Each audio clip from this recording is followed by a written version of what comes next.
Hello and welcome to this video. Let's talk about one reason why you're not making those art sales that you would really like, and of course what to do about it. It's one of the most common questions I get asked. Sophie, why am I not making sales? I send an email, I post on social media, I've been in a couple of group shows, I've attended an art fair, I've done some things, but I'm not making sales.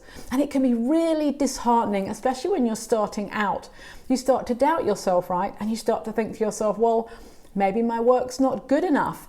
Maybe I don't know anything about business. I don't know anything about marketing. I don't really know what I'm doing. I'm overwhelmed, all of the things, right? And so quite often people actually quit because we're not sure what to do. And I want to make sure that when you leave this video, you're very, very clear what to do and why this might be happening actually right now. And the plain fact is, in order to actually make consistent sales from your artwork and from your art workshops or online courses or whatever that you actually sell in your creative world, you've got to make that mindset switch from hobbyist to business owner. And it's not always very comfortable. And here's why. When you very first start out, you're not this glamorous business owner, right? You're not the glamorous artist on Instagram with 1 million followers and a beautiful studio and everything looking lovely. Actually, it's probably hard graft at the beginning, because the real reality is you don't start with the business set up, because a business is something that runs on its own, really without you. That's something you can definitely achieve down the track. When you start out, you're self-employed, and you've really created a job for yourself. And for all of you who are thinking, oh no, but I've just left a job, or I'm about to leave a job, or I want to leave the job, actually the last thing I want to do is create another one of those. What we want to remind you is that there's some real benefits in this job, as it were, this self-employed status that you have created for yourself. One, you can work whenever you like, right? You can do your business hours in the middle of the night if that suits you. You can work all weekend and have a couple of days off during the week. It doesn't really matter. So that's a real benefit. Likely there's no nasty office that you have to sit in. There's no colleagues that you have to deal with, no meetings to attend, right? There can be some real benefits. So I think in a way, a lot of people have a lot of negativity around a job because possibly they've been in one that they really didn't like and it's been a bad experience. And therefore for me to sit there and say to you, you're creating another job for yourself, you're going to go, whoa, and I haven't even got a holiday package or any insurance or anything, right? It's just me. But the thing is, with just you, you can actually create what you would like to. But the thing is, with just you, and it only will be just you to start out with, you are creating a dream art business, as I call it. And that sounds quite wishy-washy, but what I mean by that is it's your vision, it's your plan, you're going to create it the way that you want to. However, you still need to show up in your working space, wherever that might be, and actually do the tasks on hand. And that can be tough, especially if you haven't got a boss who tells you what to do. You are the boss. You've got to tell yourself what to do. So we can totally understand why the results that you're really looking for have not arrived yet, right? We've got a missing piece in the middle that we need to sort out. And I think one of the challenges is these days you can go on Instagram and you can see somebody who's highly successful. They've got, 300,000 followers on Instagram, and there they are, things shot in their beautiful studio. Everything's all color coordinated and all looks lovely. And there's some paintings and this is how much money I'm making. But I think what we forget is that person could have been doing that for 10 years. What we're not seeing is the grind and the hours and the effort and the blood, sweat and tears, quite frankly, that they've put in at the beginning in order to get there. So if you are ready to show up for your art business, because I still call it a business because that's where you're heading towards, you just know that on the journey at the beginning, you are effectively, like I say, you've created a job for yourself until you can get to the space where you can start to outsource. Maybe you can set up some systems, and it's going to depend on what sort of art business you want to build. For some of you, you will remain self-employed forever and a day, and you might be totally happy with that. And for other people, you might want to set up some more automated passive income, things that will happen while you are somewhere else. And that's when you'll have a business entity, as it were. So let's talk what it would actually look like for you to get this kind of machine whirring and for you to start moving towards getting those results. Now, this is example if you are full-time, and you will change this if you're just starting out, say at part-time, and you're going to move to full-time. So here are the kind of 10 things that we want to take into consideration. So firstly, it's going to be 8 hours plus a day, unless you work super fast. I've not managed to do it in much less than that. That's probably what it's going to take. It's going to be 5 or 6 days a week when you're starting out. So you want to make sure that you're starting with a big vision, because that is going to give you drive. I've talked about that so many times. You need an artist business plan with a step-by-step strategy of how you want to get to and achieve that vision. And number 4, you're going to begin your week by having a meeting with yourself. And this can be a lot of fun. It can be getting your favorite drink, your favorite notebook, opening up your laptop, looking at that business plan, reminding yourself of your vision, looking at your goals, looking at the projects that you set within that plan, and then going, okay, so what am I working on this month and then this week? And then specifically, what am I going to aim to achieve each of these days? And you can do that, as I say, in the meeting with yourself. And then gradually, as you move forward and you start perhaps to outsource and you have a VA, then that VA can join you in that meeting.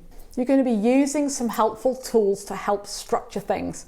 That might be planners, it might be time organizational apps, it might be some sort of other working app. I like to use Notion, there's online notebooks. I do love a physical notebook, but I really use that as more of a kind of what might be a messy sort of writing things down, but the real structure of the business is all on the computer, and I suggest you do the same.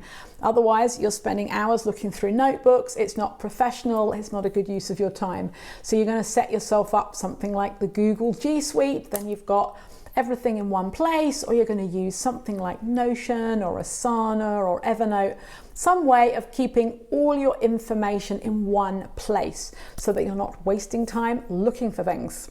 And then as you break things down, when you look at your day, you're going to work in time blocks. That's one of the most efficient ways of doing it. Your time block might be a 2-hour time block or a 3-hour time block. So when I work these YouTube videos, then I have a specific day that I like to hone in, and it's YouTube day. It's what it says on my planner. And I will spend a certain time block writing the script, working out what the strategy for the video is, and then another block for filming it, a different block for editing it, uploading it, doing the cover, doing all the bits and pieces, right? So your blocks are going to be things like planning, like we've said. They're going to be marketing, sales, customer service once you've dealing with people. They're going to be some finances, keep on track of money that's gone out and money that's come in, some admin, emails, those sorts of things. And then of course, making and creating what you do. Now, when you start out, you're really going to want to spend as much time on the business side, actually. Otherwise, you're really never going to get it off the ground, if I'm going to be really honest. I remember asking my mentor when I started out, how much time should I spend marketing? And he said 50% of the time. And at that point, I thought, oh my God, when am I ever going to paint? But he was right, actually. So when you start out, you really are thinking probably half your working day is going to be on the business and half the day is going to be creating.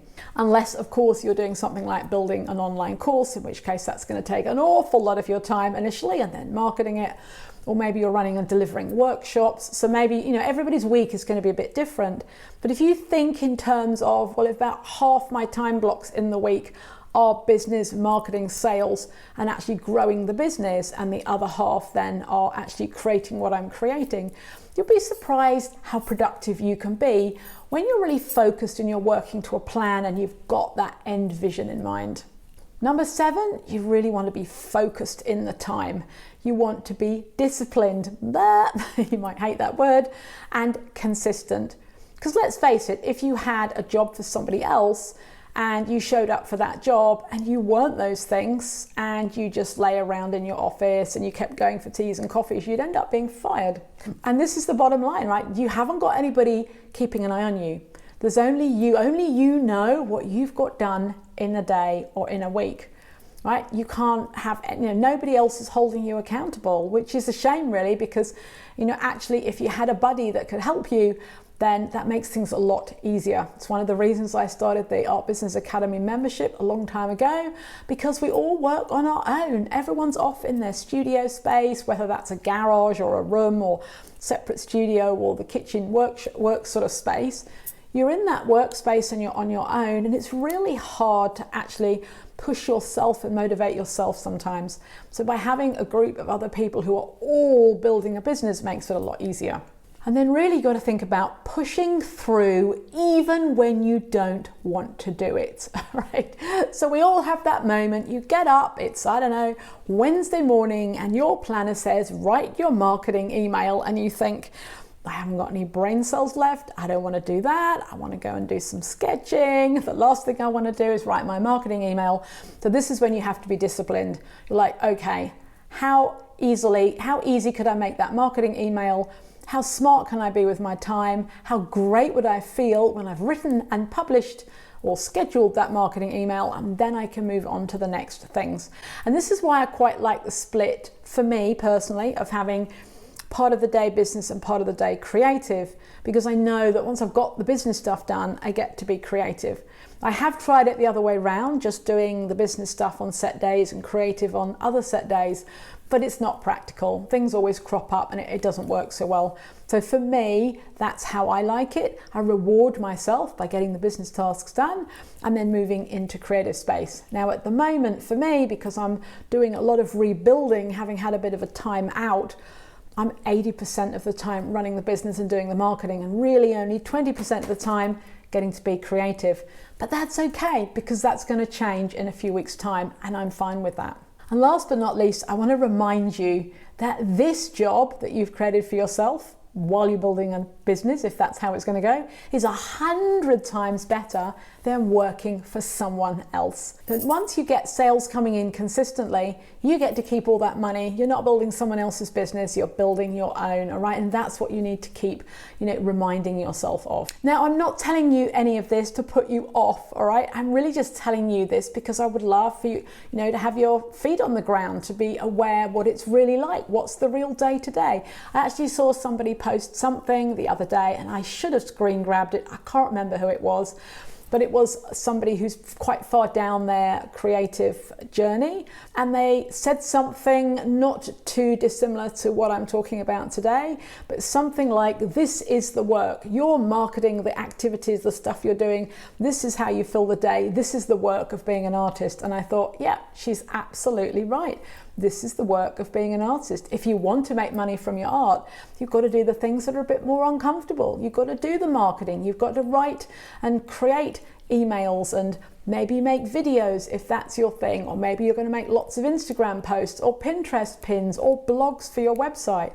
Maybe you're going to be running ads, or you're going to get PR into magazines, but you're going to be doing that all the time, all right? I've got plenty of videos on what you can be doing in a marketing week. I'll make sure to pop those below this one to help you out. So if you've loved this real and raw content of what it's really like to set up and run your business, please make sure you subscribe so that you don't miss out on future videos, and give this one a like, a thumbs up if you've enjoyed it as well, because it really helps to get the video seen by more people. And if you're thinking, oh, you mentioned a business plan, Sophie, I haven't got a business plan, that's really where it all begins for me. Don't forget to check out this video. It's all about how to write your artist business plan here. I also have a short course that I'll put a link to below here as well, if you'd like to get started with that. All right, thank you so much for watching this one, and I'll see you on the next one. Bye-bye.